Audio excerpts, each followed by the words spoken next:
La plupart du temps, c'est l'âge, mais ce n'est pas toujours l'âge. Hein. Ça dépend en fait de la ligne éditoriale développée par l'éditeur qui veut révéler quelque chose ou faire magnifier en fait, le document d'une certaine manière. Plus l'enfant est petit, plus il a besoin d'illustrations. Plus l'enfant grandit, plus il peut se départir le document, c'est-à-dire l'histoire, le roman, peut se départir d'illustrations. C'est pour ça que les adolescents déjà, à l'âge d'adolescence, on peut constater que les livres qui sont soumis à leur attention ne contiennent pas trop d'illustrations. À un certain moment, pour les adultes, vous allez constater qu'il n'y a presque plus rien comme illustration, juste l'histoire. Et l'adulte, en fait, est déjà suffisamment mature pour pouvoir fixer et se raconter l'histoire en images mentalement. Il y a certains livres pour adultes qui sont en fait systématisés, illustrés. Quand on parle de bande dessinée, par exemple, il y a des bandes dessinées pour grandes personnes qui sont illustrées parce qu'en fait, le but, c'est vraiment de passer le message par le dessin. Voyez-vous, des romans photos, par exemple, vous allez voir que c'est assez illustré. Voilà. Mais des romans, certains romans sont illustrés. Si c'est en fait le désir de l'éditeur, c'est parfois un choix éditorial d'orienter en fait la présentation du document sous une forme illustrative, parce qu'on a besoin peut-être du travail de l'illustration pour pouvoir révéler davantage, par exemple, des aspects subtils de l'histoire. Si on parle par exemple des histoires de science-fiction, la science-fiction qui s'en va dans des mondes oniriques, dans des mondes qu'on n'imagine pas, on a vraiment besoin d'illustrations pour pouvoir fabriquer des animaux ou d'autres monuments assez significatifs du milieu carrément rêvé dans lequel on envoie le lecteur. Et voilà, on retrouve donc Jennifer Sativi. Jennifer, bonsoir. Bonsoir, heureuse. Merci d'être avec nous ce soir. Merci de nous recevoir. C'est un plaisir. Nous recevons ensemble Jackie Esso, auteure illustratrice. Bonsoir. Bonsoir, bonsoir. Comment allez-vous? Ça va très bien, merci. Oh ben, j'aime bien vos cheveux. Merci. Il n'y a pas de mèche, il n'y a rien comme à jour, rien que vos cheveux. Waouh, bravo. Naturel. Ça vous a pris combien de temps? 7 ans. 7 ans? Oui.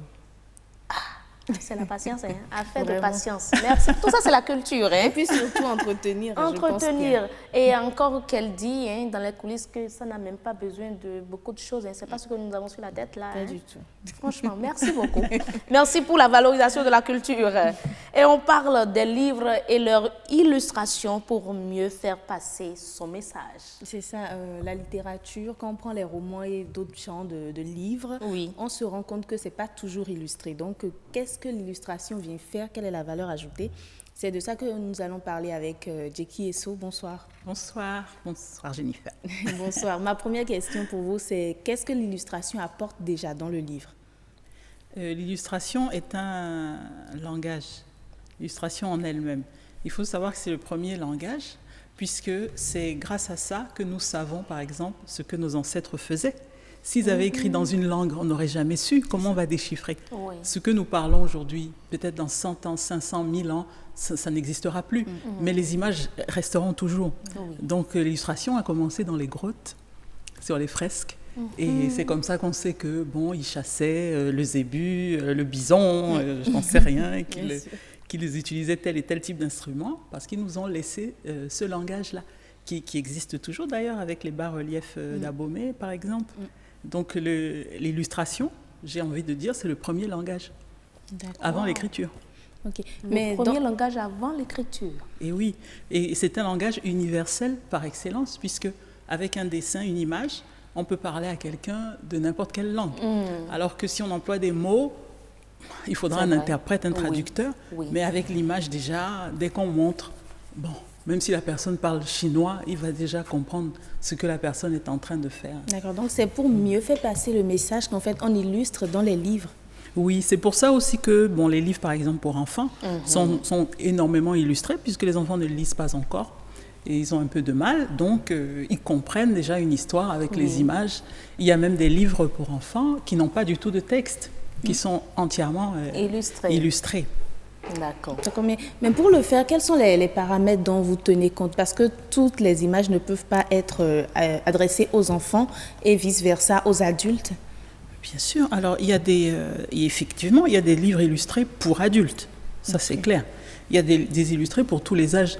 Il y a, c'est surtout employé dans les ouvrages pédagogiques ou didactiques. Par exemple, pour les adultes, je peux parler des livres d'histoire ou d'archéologie, où il faut obligatoirement des images. Et il y a des images qui datent des périodes où il n'y avait pas de photos, ça n'existait pas. Et donc c'est illustré. Par exemple, le temps des pharaons, dans un livre d'archéologie, eh bien, on est obligé d'illustrer, alors que ce n'est pas pour des enfants, par exemple. Donc il y a des ouvrages pédagogiques qui ont besoin de ça. Il y a aussi, pour adultes toujours, exemple dans les zones rurales, où peut-être les gens sont... Il y a peut-être beaucoup de gens illettrés. Eh bien, il faut illustrer, par exemple, pour des campagnes de santé ou pour des campagnes électorales.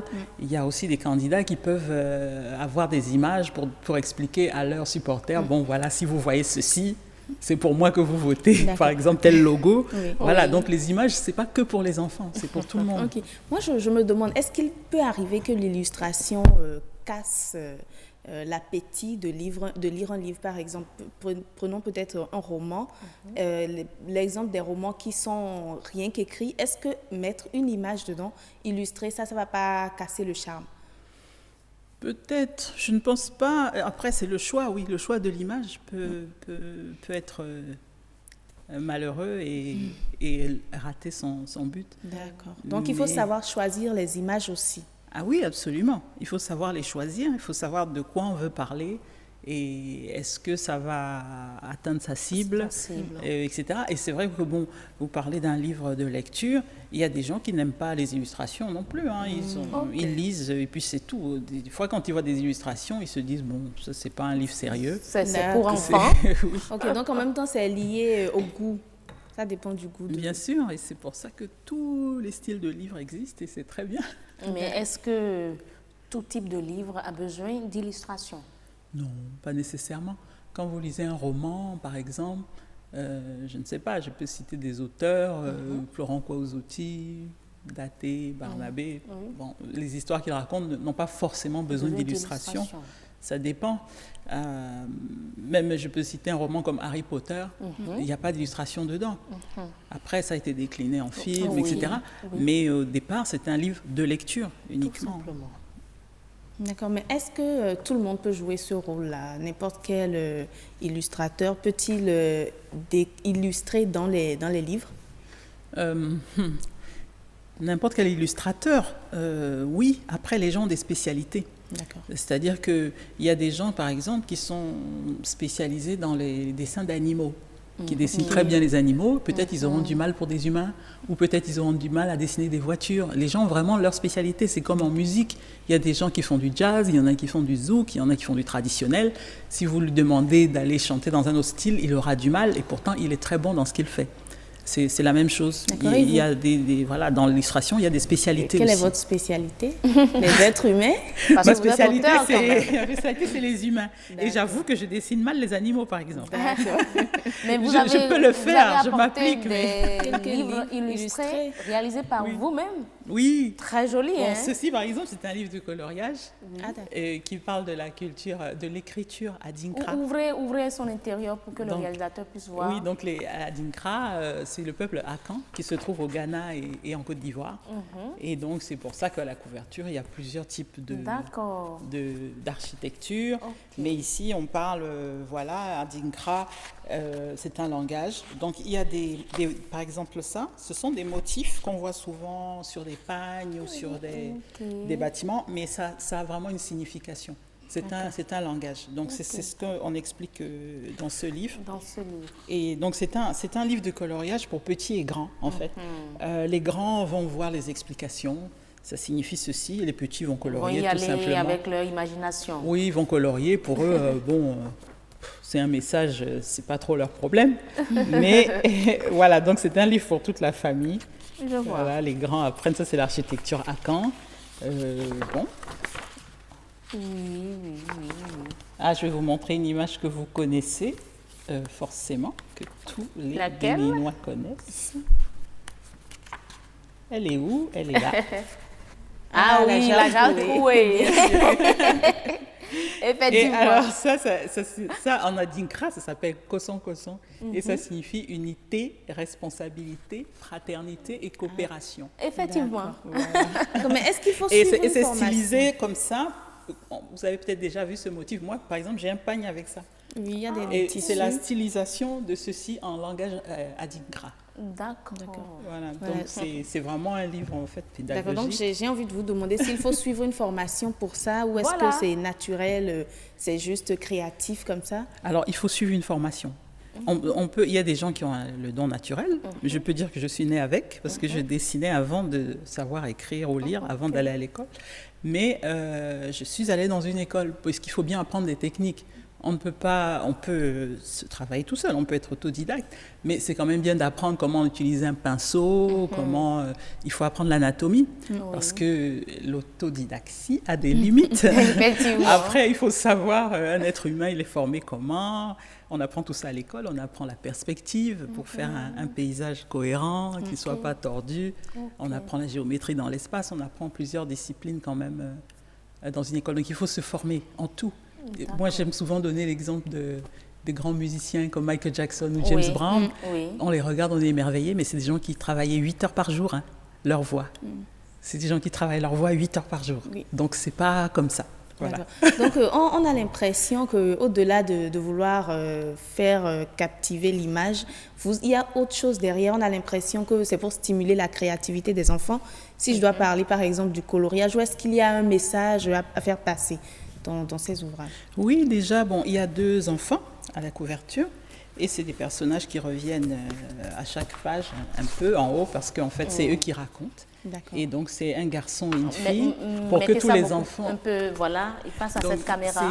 C'est un garçon et une fille, pour que tous les enfants se sentent concernés. Voilà.